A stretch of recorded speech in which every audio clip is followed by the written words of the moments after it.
Welcome to Heart and Homestead. I'm Sam, your lovely host, and today we've got an awful lot to get through. So let's get on with it. I have just dug out an entire asparagus bed to dig up a 40-year-old asparagus, and I forgot to press record. Oh man, well, we got the asparagus. Right, I have got a pallet collar for this asparagus. I'm thinking, because they grow pretty tall, I should pop it here with a little gap between there and my whatever house we need it for that year. So if I put it here, that should work.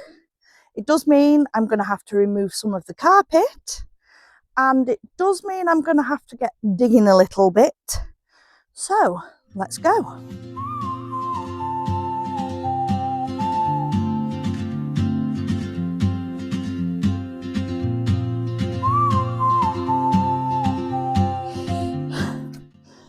I'm digging all of the grass that's in it and turning it over. It's couch grass, so it's going to come back, but we'll get there eventually. I see her boots at the corner cafe with a notebook and a grin. She's chasing skies. I'm going to lay this cardboard down, then I'm going to dig up a little bit more soil, wood chip, anything I can find.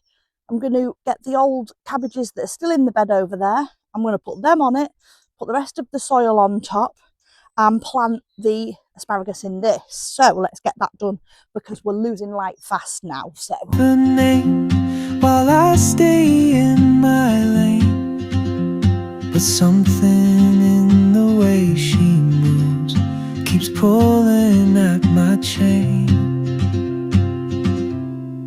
Oh, traveler, you carry the sun. So I've just cut these off one of my beds, and there is every possibility that these are full of slugs. So, I mean, they certainly look like they've been eaten by slugs, so I'm going to go gentle and try and get rid of any. In your stride, leaving behind what I hold inside. If I don't ask your name today, I may never get the chance to walk beside your wandering dance. Here we go, look at this. So when I'm planting this asparagus, I'm being really careful to move the roots out, evenly spaced, and make sure they're buried in with all of this.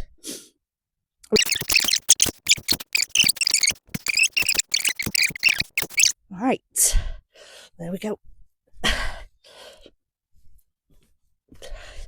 can't stand on this. So it's going to stick to my boots. So let's just give it a little smash down, and we have an asparagus bed. Oh God, no, you have to screw it together. Good job I brought my screwdriver.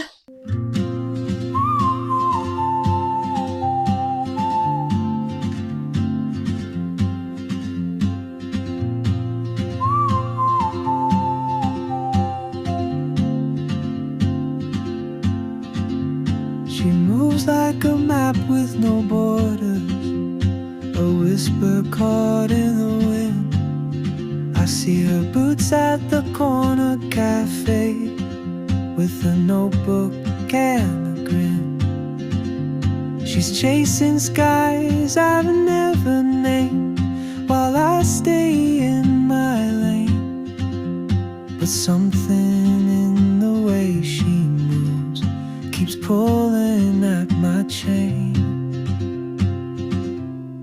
Oh, traveler, you carry the sun in your stride, leaving behind what I hold inside. Right, so we're back. I've put up this arch. I have used dahlia stakes in the ground to hold it in.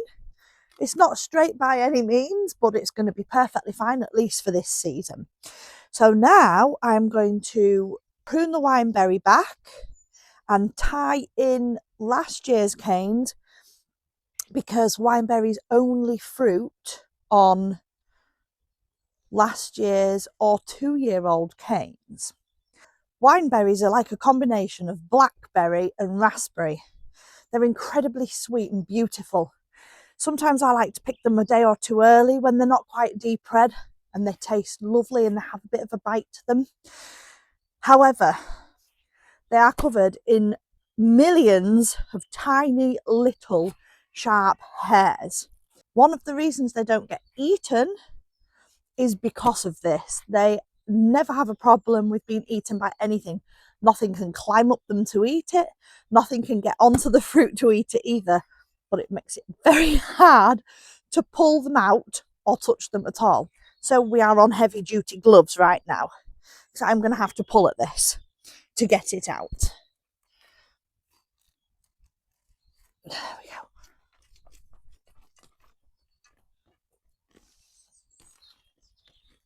go. So what we need to do is prune off any old canes. They'll still have the flowers at the top, and they'll be a dead looking brown. As it starts to grow next year, we'll train it up. Now this is never going to get completely out of hand like a bramble would. You can cut them back every year, and then by next year, in sort of like late summer, they'll be all the way up here producing berries. So let's get to this. Right, this cane, is also completely dead, the whole thing. So this is going right back to the floor. I don't know if you can see, but this is what a dead cane looks like. This won't produce flowers anymore. It already did. And it's just black. It's not really any red to it. And when you cut it, no green.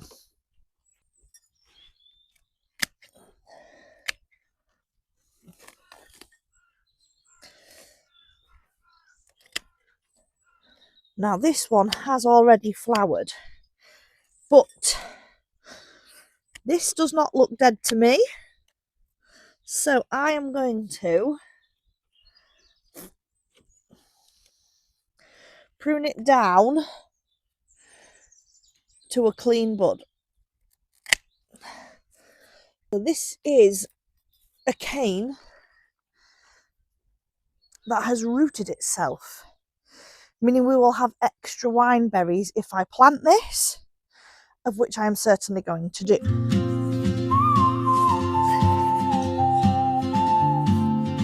Right then, we have to get in there with our hands, I think. Right, actually should be big enough. She moves like a map with no borders, a whisper caught in the wind. I see her boots at the corner cafe, with a notebook and a grin. She's chasing skies I've never named, while I stay in my lane. But something in the way she moves keeps pulling at my chain. Oh, traveler, you carry the sun in your stride, leaving behind what I hold inside. If I don't ask your name today, I may. I'm going to clean this area up, get all the wood and everything down to the bottom, and then I'm going to cover this area back up again, and then we will make cold frames.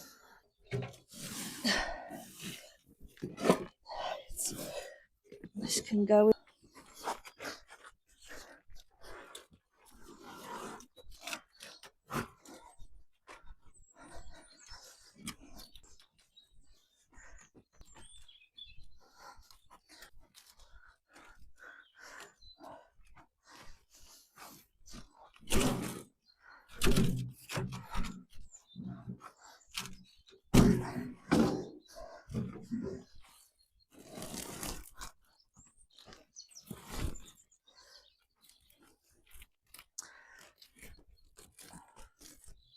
DIY cold frame. What is a cold frame? So a cold frame is something you use when you've grown your plants at home and you need to harden them off. You come and you put them outside but covered so they can start hardening off and getting used to the outside before you take them out and then you plant them. I have some of these fish tubs and they have holes in the corners that these rods fit in perfectly. So I'm going to pop a rod in each end. If you do not have a bucket, you can put longer rods in the floor and still do the next step. So right now, there we go. One. They're a bit weird shaped, these ones, but the holes in these, but they will do for me. Don't forget to use the pointy end. Okay, and then another one here. So now this is held to the floor as well, so you can't move it after you've done that, so be careful. And then I have a roll of greenhouse bubble wrap. You can buy this, a massive big roll, I think it's about, how many? 30 metres. You can buy this from B&Q. It cost me £15. It's easier if you take it off the roll, for sure. But I don't think of these things before I start them.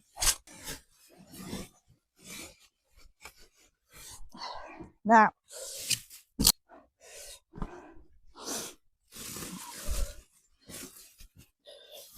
right. Now, cold frames have lids. This isn't going to be a very strong lid, but it will work nonetheless. I have taken 3 times the width and then a little bit more. I'm going to cut that. I'm going to fold it up. I'm going to get my zip ties. I'm going to poke some holes through and turn it into a lid. So watch this. I'm going to take this back bit here. You're going to stick a little hole in it.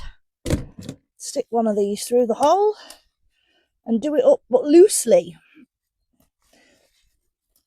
There we go. I'm going to do that 4 times.